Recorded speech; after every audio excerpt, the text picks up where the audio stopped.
Bloodhaven never truly sleeps. It only lowers its voice. Beneath the constant hum of distant sirens and the slow breath of an ocean wind rolling off the docks, the city simmers in a tension that locals have long stopped noticing. On this particular night, a low fog curled between the shipping containers at Pier 9, thick enough to swallow footsteps, thin enough to betray the shape of men who did not want to be seen. The moon hung behind heavy clouds, reduced to a bruised smear of silver, and the only real light came from the weak yellow glow of warehouse lamps swaying in the wind. Somewhere in the distance, a foghorn moaned like a wounded animal. It was the kind of night that made honest people lock their doors early. Above it all, perched on the edge of a rusted crane, crouched a figure in midnight blue. The symbol across his chest caught the pale light for the briefest second before vanishing again into shadow. Nightwing had been tracking this shipment for nearly 2 weeks. Stolen military crates, black market buyers, and a gang war that was about to go loud. He watched, patient as a cat on a ledge, memorizing every face, every rifle, every exchange of quiet nods beneath the crane arms. He was not here to start a fight. He was here to end one before it began. Yet among the rows of ordinary weapons, one crate stood apart, bound in strange iron that did not belong in this century. When the lead smuggler cracked it open, a faint green light breathed from inside, pulsing softly, like a heart that remembered being alive long ago. Nightwing narrowed his eyes. Every instinct he had trained for years whispered the same word. This was wrong. This did not belong in a city of concrete and rain. This belonged in legends and tombs, in the kind of stories grandmothers told to keep children from wandering too far into the dark. He moved. Silent as falling snow, he dropped between 2 stacks of containers, eskrima sticks sliding into his palms with the ease of old friends. The first guard never saw him. The second barely had time to turn. Within seconds, 3 men were unconscious on the wet concrete, laid down gently, almost respectfully. Nightwing crossed toward the glowing artifact, already reaching for his communicator to call it in. He never got the chance. The light inside the crate flared. Not a flash, but a slow bloom, like a flower opening in reverse time. The air thickened, sound warped. The rain above the docks froze for an instant in mid-fall, each droplet hanging motionless, catching that alien green glow like suspended emeralds. And then above the harbor, the sky itself tore open. It was not a flash of lightning. It was a wound. A long, jagged seam of crimson light split the clouds, and through it came a pressure so immense that steel cables snapped, windows shattered, and men screamed as their ears filled with a sound that did not belong to any world. Nightwing braced, one arm across his face, the other reaching for a grapple line. But the rift did not wait. It inhaled.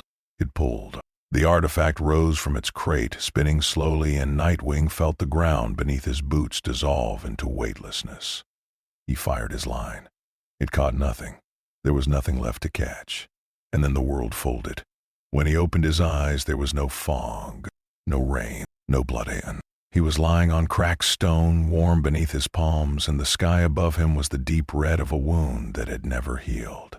Towering pillars of black rock surrounded him, carved with faces that did not look human. A vast arena stretched in every direction, and on distant balconies, crowds of warriors leaned forward, their eyes gleaming with appetite. Chains rattled somewhere below. Braziers burned with green fire. The air itself tasted of iron and ash. 2 armored guards stepped toward him, blades drawn, their steps slow and certain. They had done this 1,000 times. They expected fear. They expected begging. Instead, the stranger rose in one fluid motion, head tilted slightly, studying them the way a dancer studies the floor before a performance. Their blades flashed forward. His sticks flashed faster. 2 heartbeats later, both guards lay disarmed at his feet, breathing, groaning, but alive. Nightwing stood between them, weapons still lowered, chest rising and falling in steady, measured breaths. Across the arena, the crowd fell utterly silent. In this world, no one had ever seen a fighter win and then walk away. In this world, mercy was a language no one had bothered to learn. Rumors in Outworld travel faster than caravans. They pass from tavern to torture pit, from scarred mercenary to perfumed courtier, from whispered marketplace gossip to the sharpened ears of spies. Within a single day, every corner of the realm had heard the same impossible story. A masked stranger had appeared in the lower arena. He fought like water, remembering the shape of a river. He disarmed trained killers without drawing blood. And when the moment came to finish them, he simply stepped back, lowered his weapons, and walked away.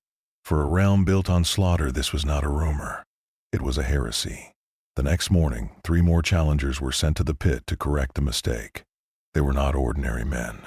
They were veterans of a dozen tournaments, carrying blades that had tasted kings. The first came in fast and heavy, a 2-handed axe rising above his helm. Nightwing slid beneath the swing, tapped the back of the warrior's knee, and let gravity finish the work. The second brought chains and cruelty, twirling them overhead with practiced rage. Nightwing let the chain come. He caught its rhythm, stepped inside its circle, and struck the man's wrist so precisely that the weapon fell from fingers that simply forgot how to hold. The third, wiser than the others, hesitated. He studied the stranger for a long moment. Then he lowered his blade and walked out of the arena without speaking. The crowd did not know whether to boo or to cheer. Something unfamiliar was taking root in them, and they did not yet have a name for it. Where other warriors relied on brutality, Nightwing relied on rhythm. His eskrima sticks moved like the hands of a conductor leading an orchestra only he could hear. He did not attack. He answered. He did not charge. He invited. His opponents came at him full of fury and found themselves tangled in a choreography they had never agreed to join. And one by one they ended up on the stone, blinking at the red sky, unsure of what had just happened to them. Some in the higher balconies laughed at him. They called him the painted dancer, the coward in blue, the fool who still believed the world owed him a reason. They were certain he would die the moment he met someone truly serious. They placed heavy bets on the hour of his death. They were wrong every single time. Others, the older ones, the ones who had survived long enough to learn that survival is never about strength alone, began to lean forward in their seats. They studied him the way a blacksmith studies a blade forged by a rival. There was craft here. There was discipline. There was something more dangerous than rage, and they could not yet name it either. Between bouts, Nightwing spoke little. He sat in the shadow of a broken pillar, cleaning his sticks with slow, patient motions, listening to the murmur of the crowd, mapping the architecture of this strange world through its sounds alone. Every cheer told him something. Every silence told him more. He was not merely surviving. He was learning. He was reading this realm the way he had once read Bloodhaven, one alley at a time, until its secrets had nowhere left to hide. And somewhere beyond the arena walls, in a temple of polished stone where prayer bells rang each hour, a monk in saffron robes paused mid-meditation. He opened his eyes. He had felt something shift. A new note in a very old song. Liu Kang, chosen of the Thunder God, rose slowly to his feet and walked to the balcony overlooking the city below. He had heard the stories. A masked fighter. A style no one recognized. A code no one in this realm understood. If the dark powers of Outworld heard those same stories, they would send killers, not questions. Liu Kang decided he would reach the stranger first, before the wolves did, before the sorcerer did, before this fragile, impossible flame was snuffed out beneath a heavier boot. They found him at dusk, in a quiet courtyard where the wind carried the smell of distant smoke. Nightwing was balanced on the broken edge of a fountain, eyes closed, sticks resting across his knees, listening to the rhythm of footsteps approaching from 3 directions at once. He counted them without opening his eyes. Trained. Not hostile, but not unarmed either. He did not move. He simply waited because in his experience, the people who mattered always introduced themselves before they attacked. Liu Kang stepped into the courtyard first. Behind him came Kung Lao, hat tilted low, hands folded calmly behind his back. Then Johnny Cage, grinning in that particular way that meant he was already preparing a joke he would later regret. Blade brought up the rear, professional, alert, her eyes measuring exits before faces. They formed a loose semicircle around the fountain. Nightwing finally opened his eyes and offered a small, polite nod. It was the nod of a man who had met many dangerous people in many dangerous rooms, and who had learned that courtesy costs nothing. Liu Kang spoke first. He did not ask the stranger's name. He asked why he spared men who would not have spared him. Nightwing tilted his head, considering the question the way a scholar considers an old verse. Because killing is easy, he finally said. Anyone can do it. Restraint is the harder art, and if I give up the harder art, I become exactly what I am fighting against. A long silence followed. Kung Lao broke it by offering a sparring mat. No blows, no killing blows, just measure against measure. Nightwing accepted with a shrug, as if being asked to dance by a polite stranger. What followed was not a fight, it was a conversation. Kung Lao moved with the confident speed of a man whose hat alone had ended empires. Nightwing moved with the economy of a man who had spent a lifetime in cities where one wrong step meant a fall from a rooftop. Kung Lao struck and found empty air. Nightwing answered and found the brim of the hat rising to meet him. Back and forth they went, boots scraping stone, breath rising in the cold evening light. Kung Lao could not overpower him. Nightwing could not overpower Kung Lao, but Nightwing could read him. Every tell, every breath, every micro shift in weight. When they stepped apart, Kung Lao was smiling for the first time in a long while. Liu Kang was not smiling. He was something better. He was listening. Later, around a low fire in a sheltered alcove, they told him the truth of this world. Mortal Kombat was not a sport. It was a contract written in blood, binding realms together through ritual violence. Outworld hungered to consume Earthrealm. Dark gods watched from thrones of bone. A sorcerer named Shang Tsung collected souls the way other men collected coins. And beneath it all, ordinary people, farmers, children, mothers, were ground into fuel for a war they had never chosen. Nightwing listened without interrupting. When they finished, he asked one question. Who protects them? The innocents. The ones caught between. The fire cracked. No one answered. Johnny Cage looked away. Sonya stared into her cup. Even Liu Kang was silent, and his silence carried the weight of 1,000 apologies. Nightwing nodded slowly. Then I will, he said. It was not a boast. It was not a promise. It was simply a fact, spoken the way one might note the position of the stars. Some of the warriors in the camp beyond the fire laughed when they heard. This realm does not protect innocents, one muttered. It uses them. It feeds on them. They are the coin we spend to keep our own lives. A fool in a mask cannot change that. But Liu Kang was watching the stranger's eyes, and in them he saw something he had not seen in Outworld for a very long time. Not hope exactly, something rarer. The patient, quiet certainty of a man who had already decided. In a high tower of black glass, Shang Tsung watched the reports arrive one by one. A courier bowed, whispered, and withdrew. Another entered, repeated the pattern, and vanished. Each message carried the same inconvenient truth. The stranger in blue was still alive. The stranger in blue was still winning. And worst of all, the stranger in blue was still not killing. The sorcerer tapped a long, pale finger against the armrest of his throne, and his smile, when it came, was the smile of a man who had just discovered a fascinating new disease. Power did not frighten Shang Tsung. He had devoured power for centuries. He had swallowed the souls of champions, emperors, gods in miniature. Strength was a commodity to him, no rarer than salt. But doubt. Doubt was something else. Doubt was the one weapon he had never learned to fully cage.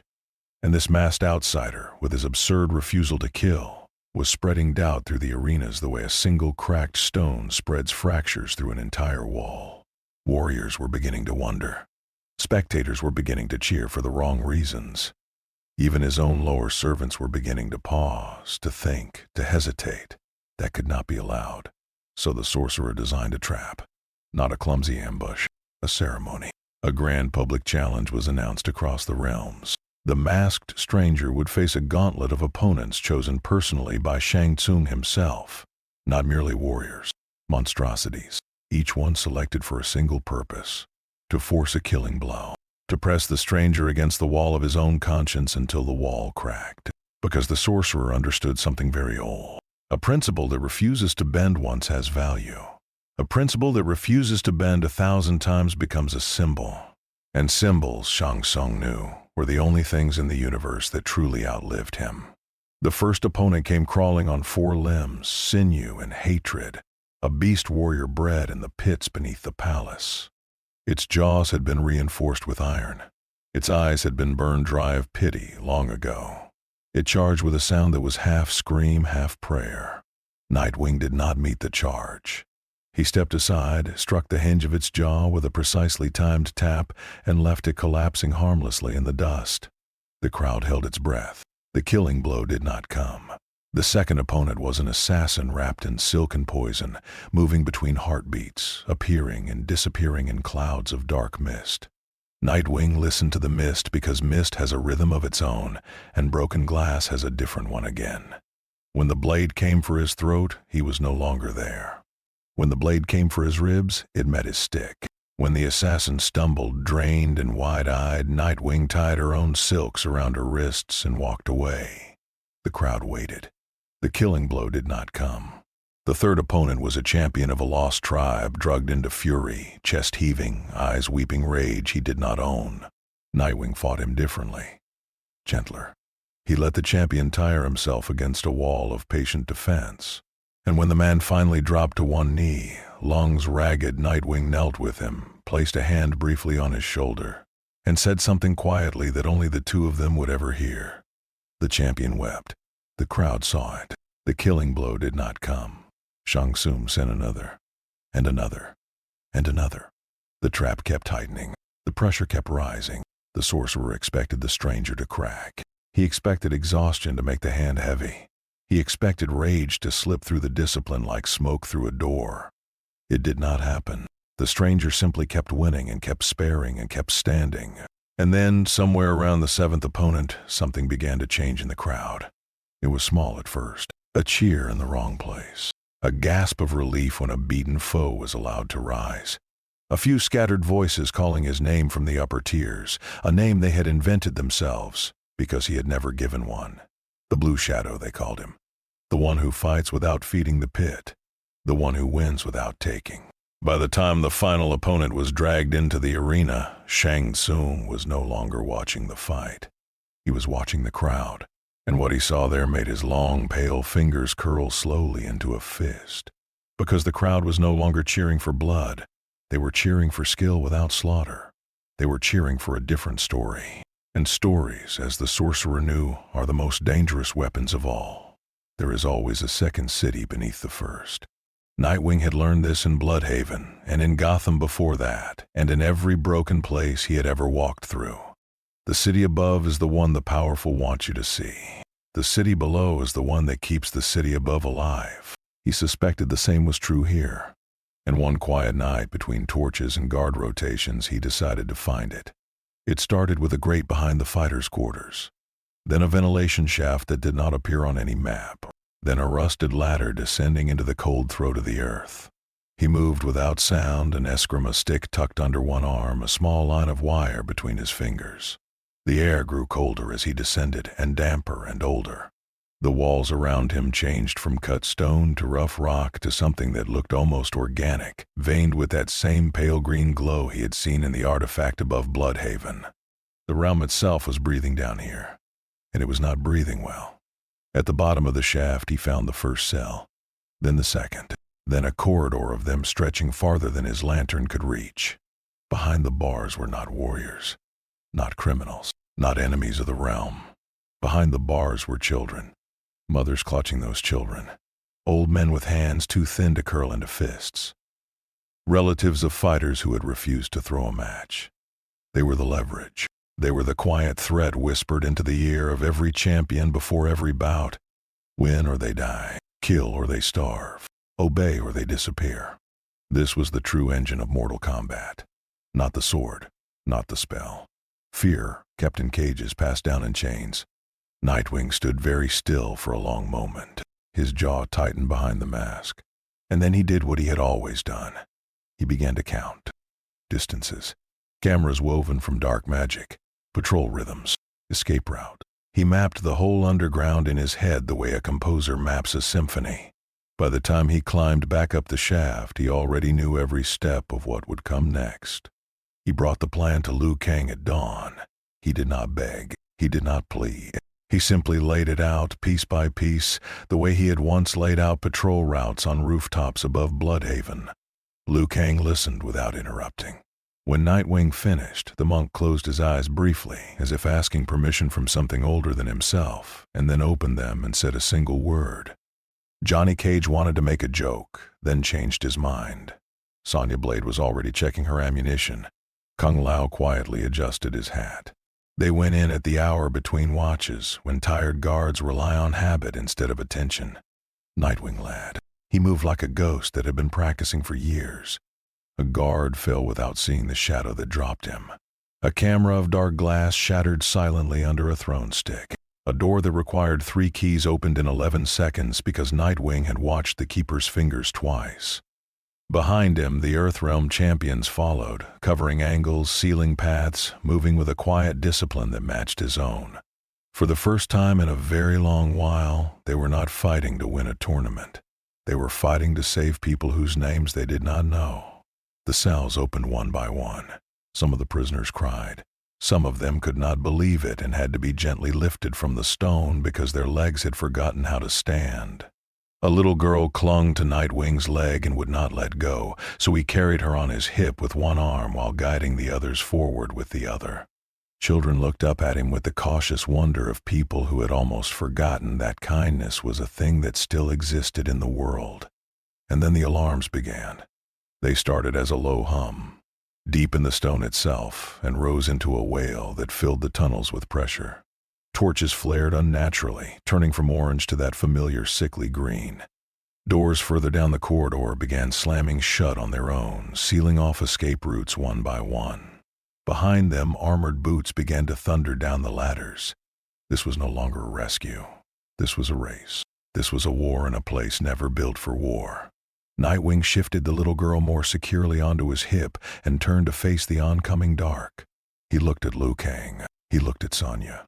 He looked at the long, trembling line of prisoners behind them.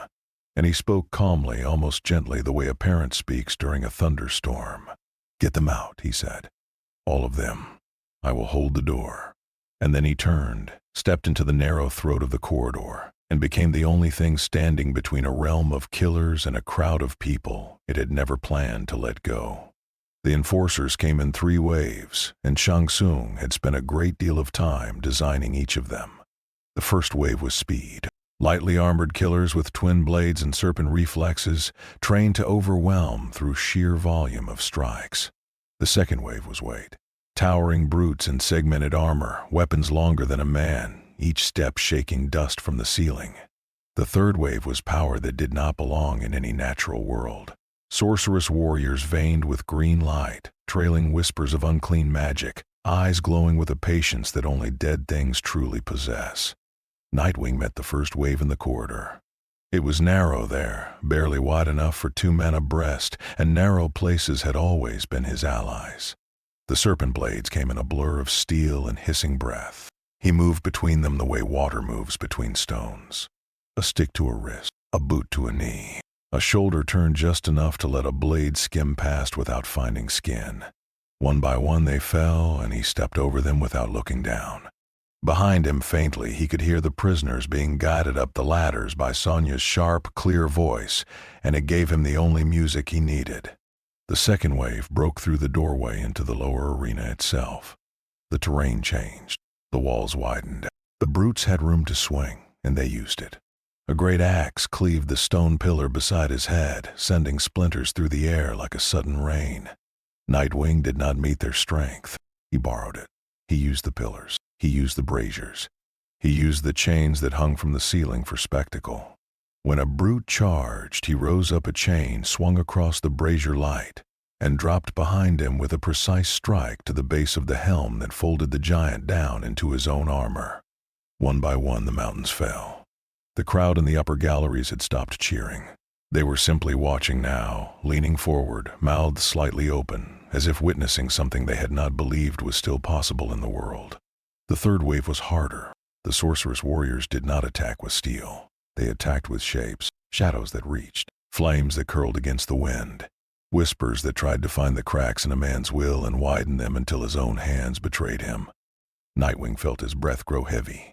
He felt an ache behind his eyes. He felt, for just a moment, a voice that was not his own, suggesting that perhaps it would be easier to end this, perhaps just once, perhaps for them, these people behind him, it would be fair to kill. He closed his eyes for a single heartbeat. He thought of Bloodhaven. He thought of Gotham. He thought of a long line of teachers who had loved him enough to be strict. And then he opened his eyes, smiled faintly beneath the mask, and stepped forward. That was when Liu Kang arrived. The monk descended into the arena in a pillar of clean white fire, and Kung Lao came behind him like a thrown blade, and Johnny Cage came behind that with a roar that surprised everyone, including himself. The battle turned. The enforcers, who had never known what it was to be flanked by champions fighting for something other than themselves, began to falter. In the upper galleries, the unthinkable happened. A spectator stood up, then another, then a dozen, then 100. They did not cheer for Shang Tsung. They cheered for the stranger in blue. They cheered for the monk in white. They cheered, perhaps for the first time in their lives, for something that was not blood. The old rules of the arena, rules written in centuries of fear, began to crack beneath that sound.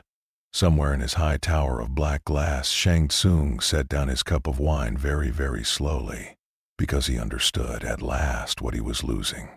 Not a fight, not a prisoner. And stories once loose do not return to their cages. Dawn came differently that morning. It did not arrive as a red wound in the sky. It arrived as a pale, uncertain gold, the kind of light that appears only after a long storm has finally exhausted itself. The arena stood half broken. Braziers lay toppled. Banners of the old regime hung in tatters. Some tyrants had fallen. Some had fled. The prisoners were free, walking in small, stunned groups back toward villages many of them had long ago stopped believing in. Warriors who had arrived hungry for blood stood in small clusters, quietly, talking in low voices, asking one another questions they had never dared to ask before. What is strength, really? What is victory worth?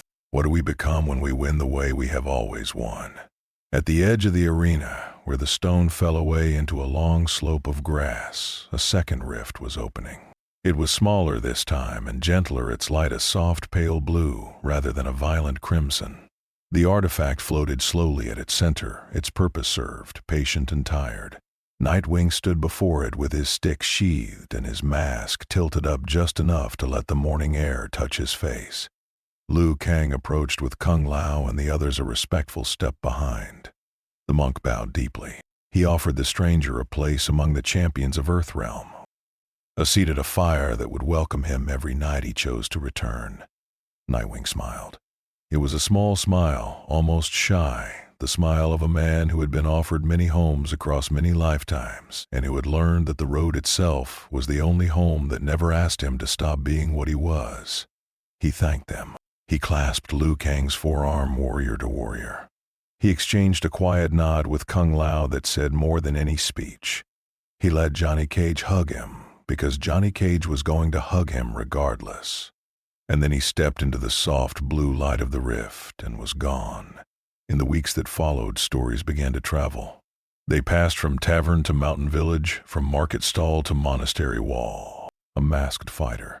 A man who walked into a world of killers and taught it something older than killing. They called him many names and many tongues, but the one that stayed, the one that outlived the others, was the one the crowds had given him first. The Blue Shadow. The fighter who won without feeding the pit.